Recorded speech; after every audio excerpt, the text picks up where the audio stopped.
وہاں out late پہ اس کا ایک ریٹ مقرر کریں.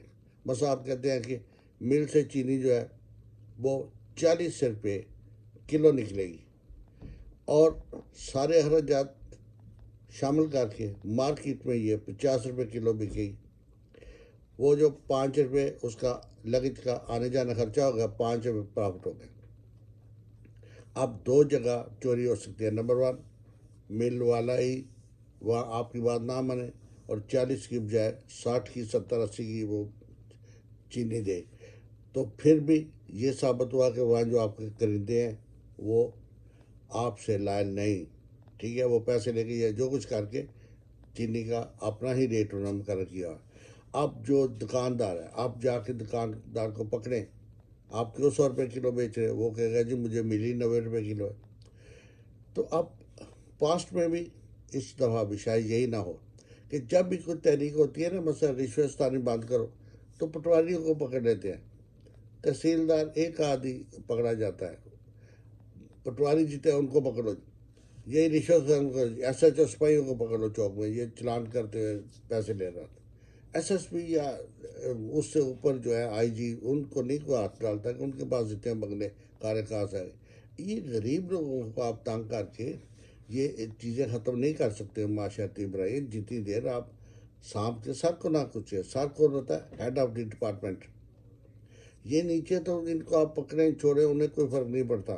آپ یہ دیکھیں، آپ ریٹ فکس کرتے ہیں، ٹھیک ہے، تو دکاندار جو ہے آپ کہتے ہیں ڈی سی سے جاؤ جی اپنے شہر میں سخت کارروائی کرو. وہ کیا کرے گا؟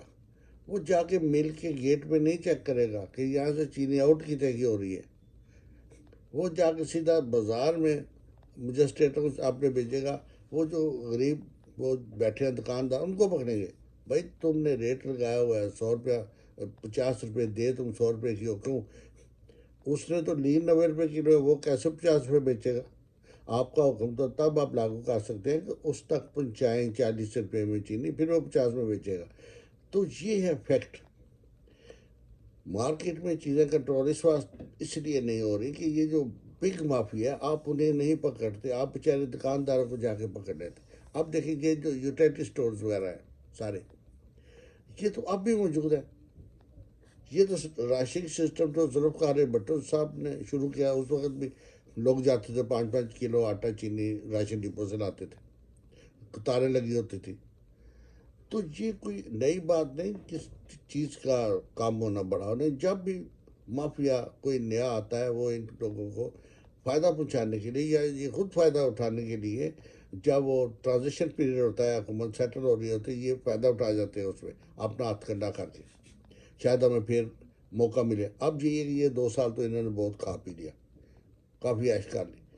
اب آپ نے اگر ڈنڈا اٹھایا تو اس کا یہ ہے کہ آپ چھوٹی دکانداروں کو چیک کریں گے، آپ بدنام ہو جائیں گے معاشرے میں. جب بھی کوئی ٹی وی اینکر جائے گا دکاندار آپ کو برا کہیں گے کہ جی ہم کو لوٹا، ہمیں دبایا جا رہا ہے. ہم کیا کریں، ہمیں تو ملتا ہی اتنے مہنگی چیز ہے کہ ہم بیچا، ہم نے تو کاروبار کرنا ہے، ہمارے تو بچے ہیں، ہماری تو دکان ہے.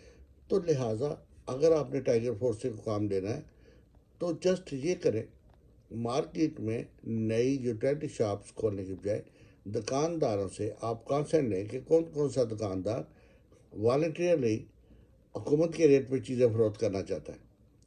مثلا میں کہتا ہوں جی میری دکان ہے کرانے کی، میں آپ کے ریٹ پہ چیزیں سپلائی کروں گا، لیکن آپ مجھے اپنے ریٹ پہ چیزیں یہاں سپلائی کریں. اب میں نے کانسنٹ دے دیا، میرا آپ سے ہو گیا معاہدہ، ڈی سی اس کو وہ سائن کرے گا. اب میں نے اپنی دکان پہ لکھ دیا کہ گورنمنٹ ریٹ یہاں سے چیزیں ملیں گی، گورنمنٹ کے ریٹ کی لسٹ بھی لگ گئی.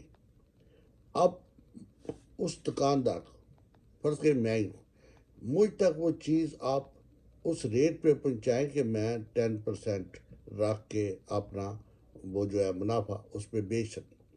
تو یہ پہنچانے کا کام اس تک جو ہے اصل ریٹ پہ وہ ٹائیگرز کے حوالے کرے. ٹائیگر چیک کرے اس کی ڈیلی ڈیمانڈ. مثلا وہ مل سے کہتا ہے کہ مجھے 10 بوریاں آٹا چاہیے، 10 بوریاں مجھے چینی چاہیے، تو وہ مل سے اس کو اسی ریٹ پہ ملے جو حکومت نے ریٹ فکس کیا ہے. پھر وہ بیچنے کا پابند ہو. اس کے بعد آپ چھاپے ماریں کہ بھائی تم نے تو کہا تھا کہ میں ریٹ پہ دوں گا، آپ کیوں نہیں دے رہے؟ اب تو ہم تمہیں سپلائی کر رہے ہیں۔ وہ جو ہے اس کے پاس جو سفیشینٹ سٹاک ہے وہ آپ کے ٹائیگر ذمہ دار ہوں اس کو فیڈ بیک کرنے کے لیے۔ تو دیکھیں آپ مارکیٹ میں فوری طور پہ جو دکاندار ہیں ان میں سے کافی والنٹیرلی آپ کے ساتھ منسلک ہو جائیں گے، وہ معاہدہ کر لیں گے کہ اگر آپ ہمیں چیزیں سپلائی کریں ریٹ پہ ہم فروخت بھی کریں گے۔ لیکن اگر ان بیچاروں کو آپ چھوڑ دیں ان کے حال پہ کہ نہیں آپ نے بیچنی اس ریٹ پہ، تو وہ کیا کریں گے جب انہیں مل ہی نہیں رہا؟ ایک چیز مل مالک جو ہے وہ 100 روپے کی دے رہا ہے تو وہ 50 کی کیسے بیچے گا؟ پہلے تو آپ سپلائی کا نظام جو ہے وہ ٹائیگر سے کہیں کہ اس مل سے مارکیٹ تک جو آپ ریٹ فکس کرتے ہیں کیا وہ مل مالک اسی ریٹ پہ چیز آؤٹ کر رہا ہے، پھر تو مارکیٹ میں ٹھیک ہے آپ جائیں آگے۔ اگر وہ مل والا ہی بلیک کار ہے آپ اس کو تو پوچھتے نہیں۔ جی جو دکاندار چھوٹے چھوٹے بیٹھے ہوئے ان کے پاس جا کے مجسٹر صاحب کھڑے ہوتے ہیں، پولیس والے ساتھ ریسٹ پکڑ لو اسے، وہ ریڈی لگی ہوئی ہے، وہ 20 ریڈی نکالا ہے، کمیٹی والے نکلیں گے تمام ریڈیاں الٹ جائیں گے۔ بھائی یہ کوئی طریقہ نہیں، غریب کا نقصان مت کرے۔ تو ٹائیگر فورس سے اگر آپ اس طرح کا کام لیں گے تو انشاءاللہ نہ تو آپ کو زیادہ یوٹیلیٹی شاپ کھولنی پڑے گی، نہ کوئی خرچہ زیادہ ہوگا۔ صرف سپرویژن جو ہے نا وہ ان لوگوں کو دیں کہ یہ جو دکاندار والنٹریلی آپ سے کمٹمنٹ کرے، معاہدہ کرے کہ میں حکومت کے ریٹ پہ چیز فروخت کروں گا، آپ اس کی سپلائی کے ذمہ دار بن جائیں۔ ٹائیگر وہاں مقرر کر دیں جی یہ 4 ٹائیگر ان کا کام ہے کہ یہ جو ڈیمانڈ کرے اس ریٹ پہ حکومت کے ریٹ پہ اس کو چیز پہنچائے۔ تو وہ ٹائیگر جو ہے اس طرح وہ یوٹیلائز ہو تاکہ عوام تک چیزیں صحیح طرح پہنچ سکے اور دکاندار کا بھی نقصان نہ ہو۔ میرا خیال ہے اگر یہ میری تجویز کسی طرح خان صاحب تک پہنچ جائے یا وہ غور کر لے تو اچھی بات ہے۔ تو اگر آپ کو میری بات پسند ہے تو اسے لائک کریں، شیئر کریں، اپنے اپنا کا خیال رکھیں، پاکستان کا خیال رکھیں۔ ہم نے ترقی کرنی ہے، انشاءاللہ کریں گے۔ لیٹ وی بی اسٹرانگ، ہمیں اتنا اسٹرانگ ہونا چاہیے کہ ہم یہ جو ہے مافیاز ان سے نپٹ سکیں۔ اللہ ہماری حفاظت کرے، اللہ آپ کی حفاظت کرے، پاکستان کی حفاظت کرے، کل عالمین کی مسلمانوں کی حفاظت کرے۔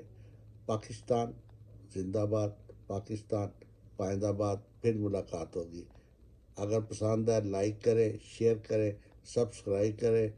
It will be enough encouragement for me. Thank you, bye, اللہ حافظ۔